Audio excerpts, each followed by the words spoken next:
नमस्कार, वंदे मातरम। मैं हूं श्यामगिरी। आप देख रहे हैं हमारा चैनल मुद्दा भारत का यानी मुद्दा आपका।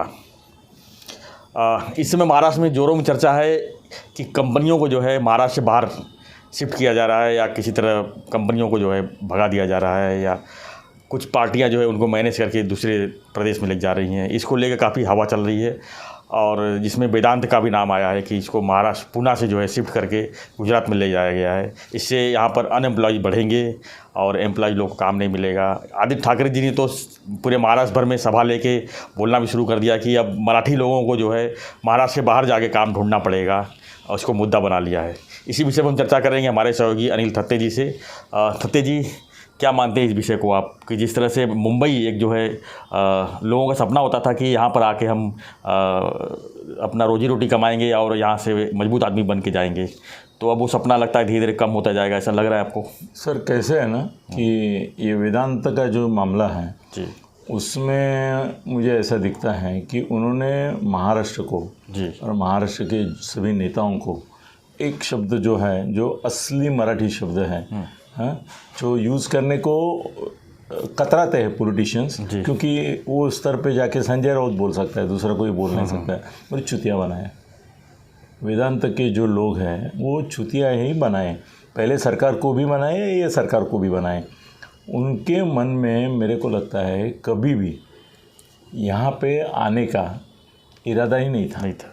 क्योंकि पिछले कुछ 2 साल से उनकी चर्चा हो रही थी, भाई हम लोग दोष दे रहे कि भाई आघाड़ी सरकार ने कुछ नहीं किया, आघाड़ी सरकार ने कुछ नहीं किया। मैं उद्धव और इसकी साइड लेना नहीं चाहता हूँ, सुभाष देसाई की या अजीत दादा की, मगर उन्होंने कुछ नहीं किया सरकार ने, मगर वेदांत को तो धंधा डालना था ना, तो उन्होंने क्यों नहीं कुछ किया? हम क्या है ना, पॉलिटिकल लड़ाई में क्या कर रहे हैं हम लोग, महाआघाड़ी सरकार को दोष देना चाहते हैं जी। शिंदे साहब, फडणवीस साहब, वो महाआघाड़ी सरकार को दोष देना सके। अरे वो हरामी है वेदांत वाला, उसने कुछ किया क्या? एक लेटर लिखने से होता है क्या काम? सर अपना तहसीलदार कचहरी में भी काम है तो 4 चक्कर हम डालते हैं, और तुम बोल रहे हो कि हमने उनसे ईमेल पे ये किया था। तुम्हारा इतना बड़ा 1 लाख रोजगार जिसमें ऐसा प्रोजेक्ट अगर है तो तुम कितनी बार जाके मिले? तुमने क्या कोशिश की? इंक्वायरी होनी चाहिए ना, इसकी भी होनी चाहिए कि वेदांत चुतिया बनाने का धंधा किस तरह से है। CBD अनलिमिटेड कर रहा है, वो चुतिया बनाने का धंधा अनलिमिटेड है। उसको पहले से ही सबको ब्लैकमेल करना था, गवर्नमेंट्स को। ये सर व्यापारियों का एक नया चाल है।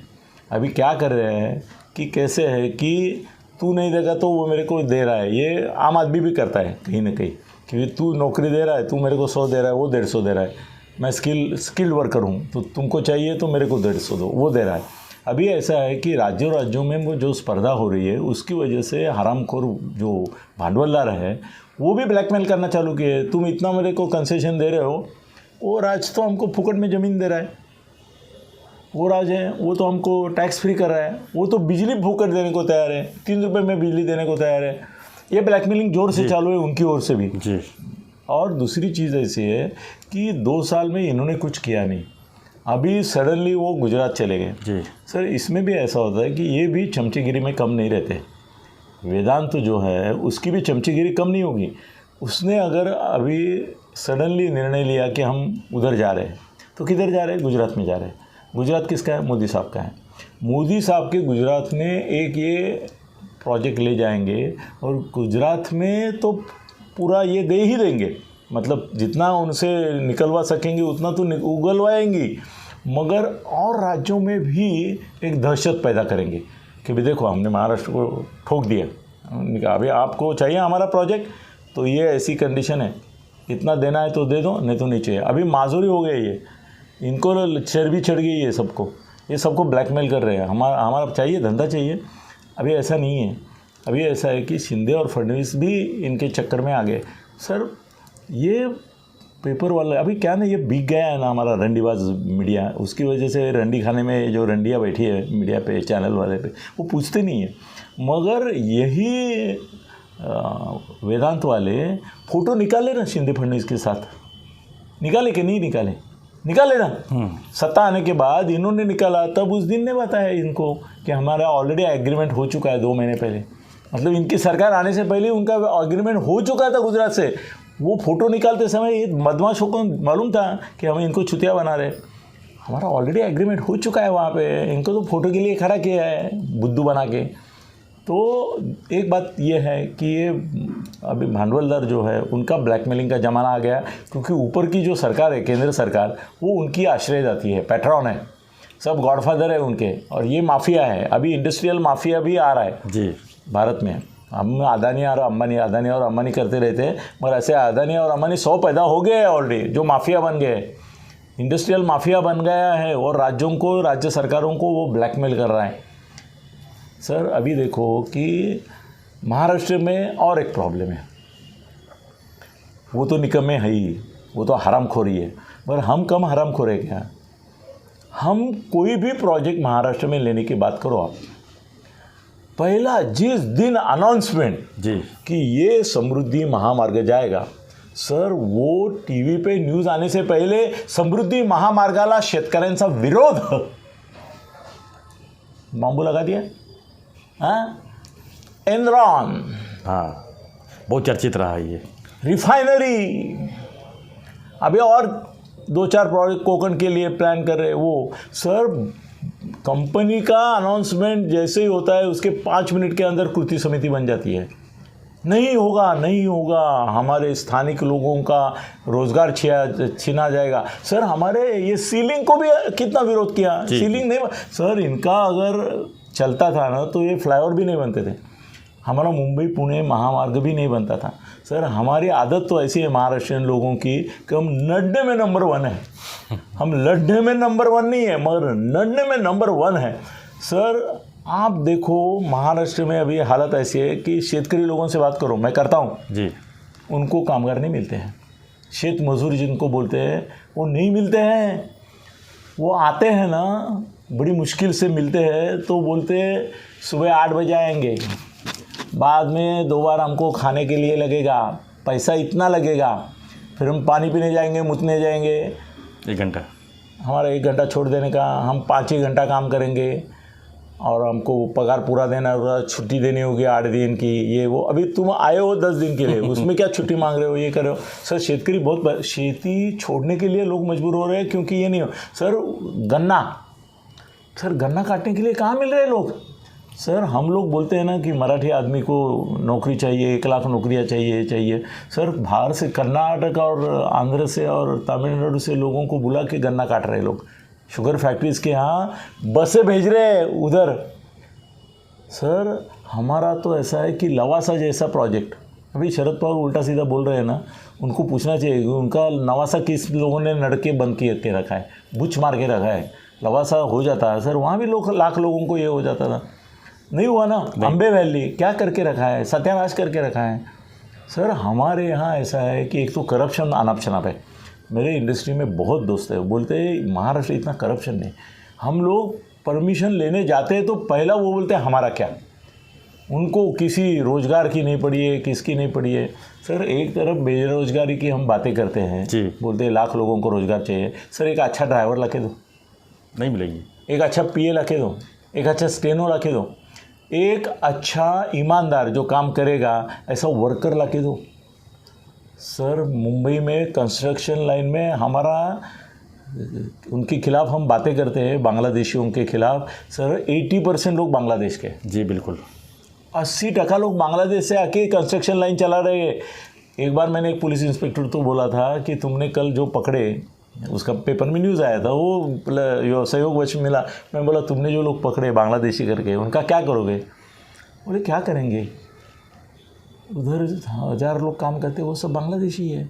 हमारे लोगों को थोड़ा काम करना है कंस्ट्रक्शन पे, नहीं कर रहा है उनको काम।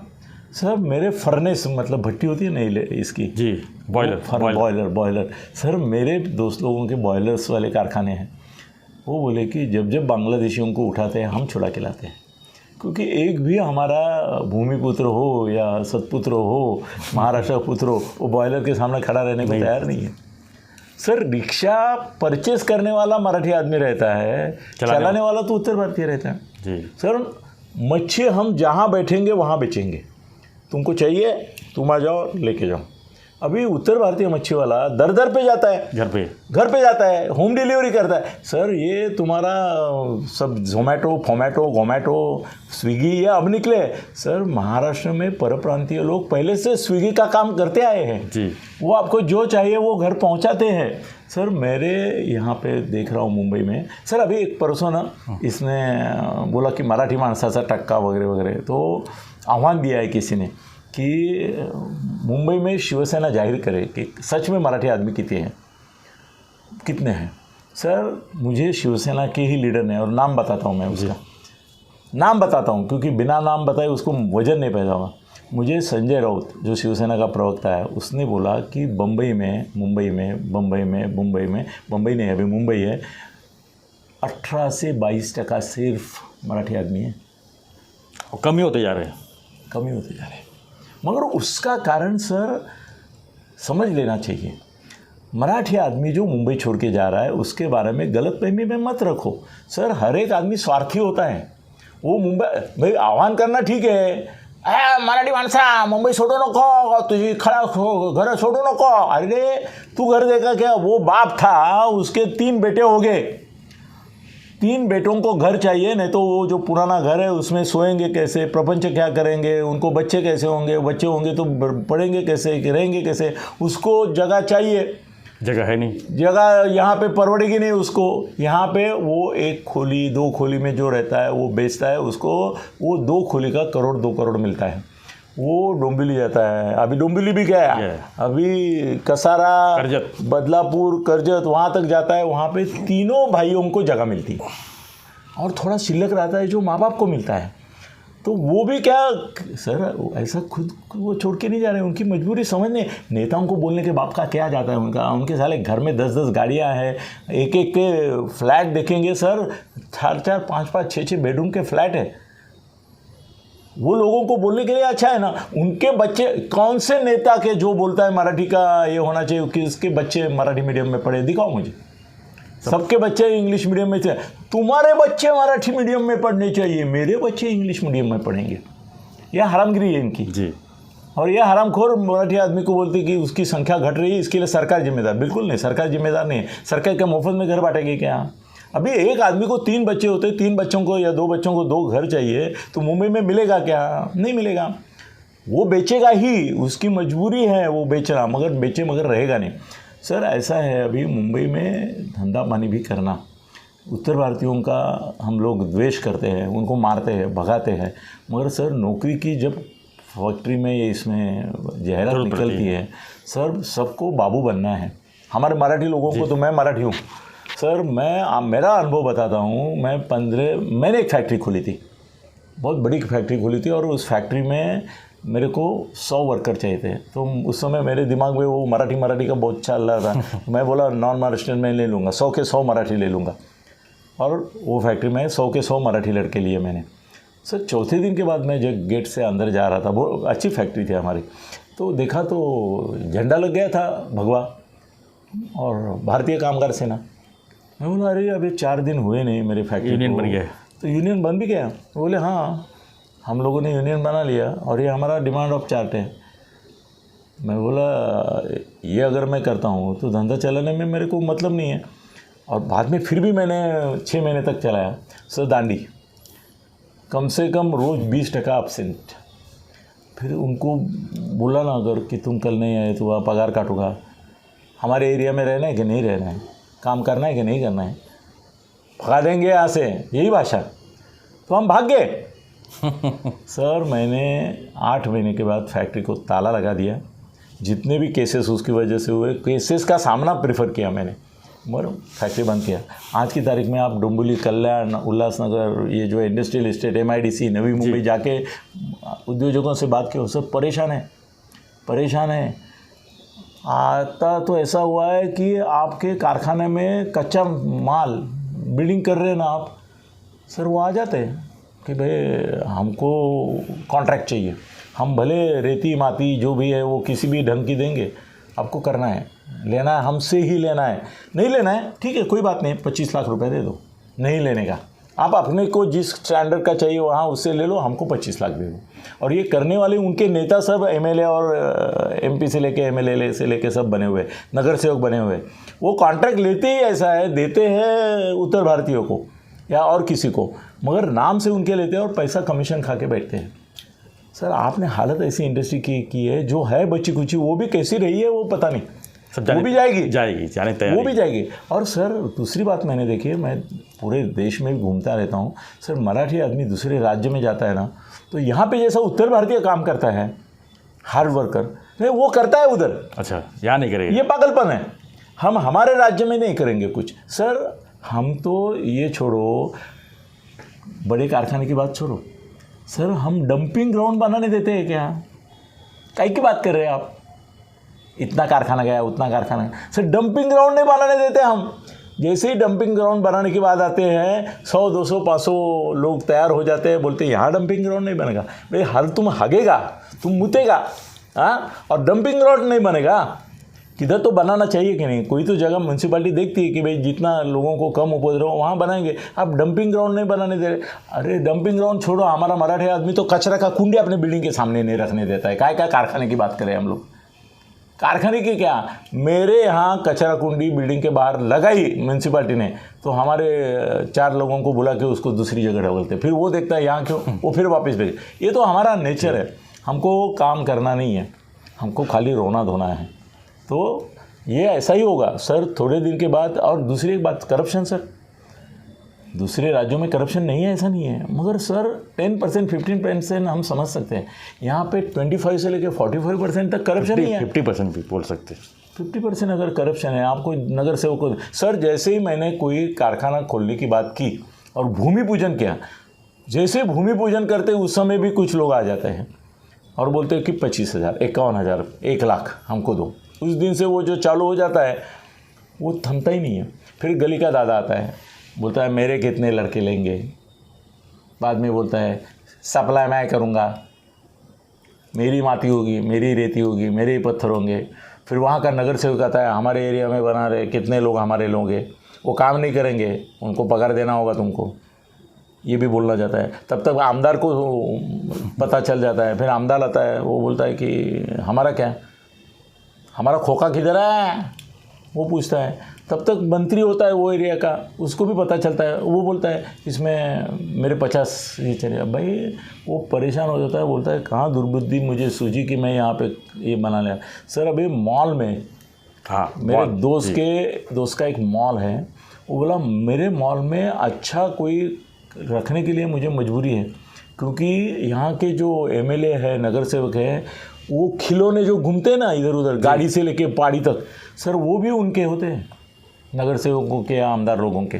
वो भी कॉन्ट्रैक्ट बाहर जाने नहीं देते, मगर रखते हैं किसको, तू मराठी आदमी करके उससे वो गाड़ी घुमाने का कॉन्ट्रैक्ट ले लिया। सब इस तरह का सर, ये वर्कर जो रहते हैं उनके सफाई कामगार, ये वो उसका भी कॉन्ट्रैक्ट रहता है। वो कॉन्ट्रैक्टर मराठी, काम करने वाले हैं मराठी, क्योंकि उसको मालूम है, वो हरामी को पहले मालूम है कि मैं मराठी लोगों को लूँगा तो काम नहीं करेंगे, वो पहले दूसरे लोग लेता है। और ऐसा चल रहा है। ये महाराष्ट्र की भूमि जो है वो सर हर एक आदमी पैसा ही फैल, सर हवालदार से लेके सब आते हैं। हवालदार आता है, बाद में सब इंस्पेक्टर आता है, बाद में इंस्पेक्टर आता है, बाद में एसीपी आता है, बाद में डीसीपी आता है, बाद में कमिश्नर के लोग आ जाते हैं कि आप ये धंधा कर रहे हैं, हमारा क्या हमारा क्या हमारा क्या। भैया हॉस्पिटल, अभी एक हॉस्पिटल थाना में बहुत बड़ा है, बंद होने जा रहा है। वो बोला एडमिट होता है पेशेंट तो तुरंत नगर सेवक का फ़ोन पहले एडमिशन के लिए आता है, और जैसे ही वो ठीक होता है और उसका बिल बनता है जो बाकायदा गवर्नमेंट रेट से भी है, तो बोलता है आधा कर दो। अभी हमने उसका इलाज किया तो कुछ खर्चा हुआ है कि नहीं, आधा कर दो मतलब क्या है, बोला नहीं आधा कर दो नहीं तो जला दूंगा हॉस्पिटल। मालूम है ना रेमंड का हमने जला दिया था। सर हॉस्पिटल वाले तंग आ चुके हैं इससे, बोल रहे मुफ्त पे करो, क्या है आपको क्या पड़ी है, या तो ये करो। तो सर महाराष्ट्र की भूमि जो है वो उद्योग धंधे के लिए अनुकूल नहीं है। यहाँ पे आप बदमाश है तो मतलब तुम यहाँ पे ये समझ के चलो कि आप रंडी बाज़ार में खड़े हो, या तो भड़वे बनो या ग्राहक बनो, तभी तुम धंधा कर सकते हो। ये निष्कर्ष पे मैं आया हूँ, क्या बोले अभी। और हम रो रहे कि 1 लाख का रोज़गार गया। शिंदे और फडणवीस में ताकत है, 10 लाख का रोजगार लाएंगे, पर हमारी मानव भूमिका क्या है? हम तो हर एक चीज़ का विरोधी करने हैं बेटे। अनाउंस हुआ नहीं प्रोजेक्ट, उसके पहले आगे, मतलब गांव बसा नहीं, लुटेरे आगे, ऐसा चल रहा है। इसलिए बाहर की कंपनियां आना यहाँ पर नहीं, बाहर की कंपनी नहीं आएगी सर, हम बदनाम बहुत है। मैं फॉरेन में जाता हूँ ना, वहाँ भी बोलते हैं कि देश में सबसे इन्वेस्टमेंट के लिए बुरा अगर किधर होगा तो महाराष्ट्र का भूमि है। तो हमने अपने पाँव पे कुल्हाड़ी मार ली है, ये चिल्लम चिल्ली करने से कुछ नहीं होगा। धन्यवाद सत्य जी। तो हम चर्चा कर रहे थे कि जो महाराष्ट्र की धरती में जो कंपनियां बन आ रही हैं या उसके आने स्टेबल होने से पहले यहाँ से दूसरे प्रदेशों में चली जा रही हैं और ये उसका राजनीतिक मुद्दा भी बन जा रहा है और लोग मराठी मानुष और परप्रांति की इसमें बात डालते हैं और यही हालत रहा तो जो बची खुची कंपनियां हैं वो भी जाने की तैयारी में शायद जुट जाएंगी। तो सरकार को सबसे पहले ये चाहिए कि जो यहाँ पर कंपनियां स्टेबल हो रही हैं, जो कंपनी को बढ़ावा देने के लिए उनको जो सुविधाएं हैं उसको प्रोवाइड होना चाहिए और इसमें कोई रोड़ा और कोई दिक्कत नहीं होनी चाहिए, तभी जो है कंपनियां यहाँ पर स्टेबल हो सकेगी और लोगों को रोज़गार भी मिल सकेगा। तो आपको हमारा वीडियो कैसा लगा हमें ज़रूर कमेंट बॉक्स में लिखिए। वीडियो पसंद आई तो लाइक शेयर सब्सक्राइब करना ना भूलें। धन्यवाद। जय हिंद, जय महाराष्ट्र।